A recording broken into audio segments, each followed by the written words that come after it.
What are core commercial frameworks and why do you need them? So stay tuned and I'll tell you.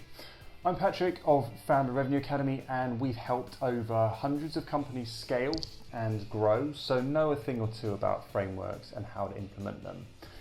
So as a founder, you might be in that tricky stage between MVP and product market fit, and the task of commercial frameworks might seem like a mountain to climb.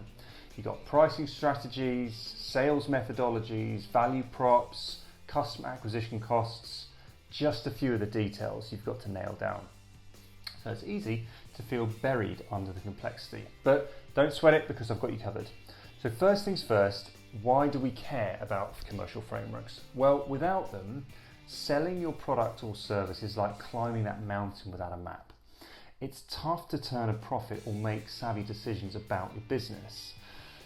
They need to be your guide to targeting the right customers and raking in the revenue. So in short, they're vital to your success.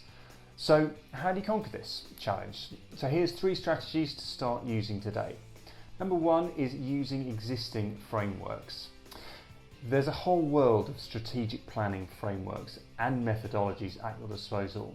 It's like having a secret weapon.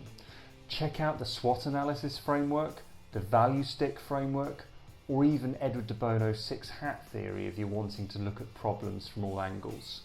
They're time savers, they're effort savers, and they'll help you dodge these costly pitfalls. So a quick line on each one. The SWOT analysis framework allows businesses to identify their strengths, their weaknesses, their opportunities, and their threats, providing a clear picture of their current situation and potential for growth. So by helping businesses understand their internal and external factors, SWOT analysis aids in strategic decision making, and often it gives you the ability to future plan as well. Next one is the value stick framework, and this is a tool used to visualize and evaluate the value exchange between a company and its customers, focusing on the benefits received versus the price paid. This framework assists in optimizing pricing strategies, enhancing customer satisfaction, and ensuring a fair value exchange. It helps really promote customer loyalty and this business growth. The next one is Edward de Bono's 6 hat theory, and this is a tool for group discussion and individual thinking, involving 6 coloured hats that represent different types of thinking. There is an order you use them in, so I'll go through each now and the order in which you should use them. It's basically an idea of imagining you're wearing this particular coloured hat, or everybody in the meeting is wearing the same coloured hat, and then you can only talk about that particular area of critical decision making whilst wearing that hat. So I'll kind of go on to mean what I explain. So the first one is the blue hat. The blue hat is metaphorically worn by the individual chairing a meeting, controlling a team, or managing a situation. They will often provide the ground rules in the form of an agenda, the goals, and the scope. For example, project managers responsible for pulling together many elements to complete a project could be said to wear a blue hat.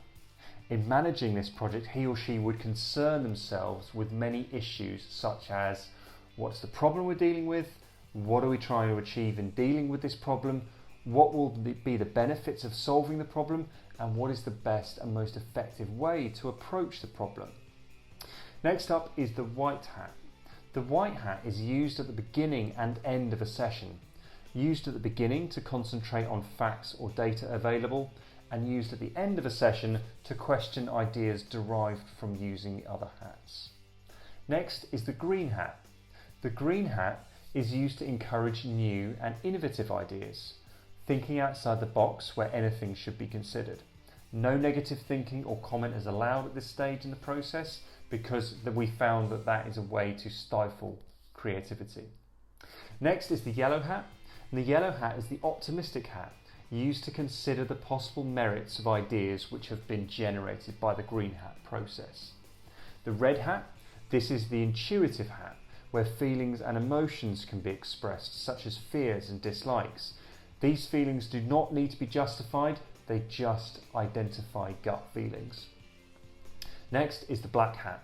The black hat is the negative but logical hat, as it looks at possible solutions or ideas to determine if they may or may not work.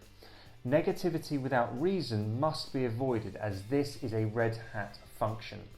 Black hat thinkers must apply critical thinking to the solutions identified and to explore their test and their viability. The next strategy I've got is to zero in on revenue generating activities, or RGAs. So as a founder, your time and resources are like gold dust. So make sure they're going towards activities that put money in the bank. So get serious about customer acquisition costs, pricing strategies, or sales methodologies. These three are your key pillars of your commercial frameworks that deserve your full attention. So what turns the needle? And in the early days, you know what? It will be the conversations with your market and not a lot else. Once you've got these frameworks, you want to iterate and test on them. Your commercial frameworks aren't a one and done deal, so think of them as living, breathing things that can evolve with your business. Don't be afraid to play around with different pricing strategies, customer acquisition methods, or sales processes. So keep an eye on the results and tweak your frameworks as needed. Setting up these kind of commercial frameworks, it might seem like a bit of a tall order actually, but it's a game changer for scaling out your business. So leverage existing frameworks, focusing on revenue generating activities, and be open to iteration.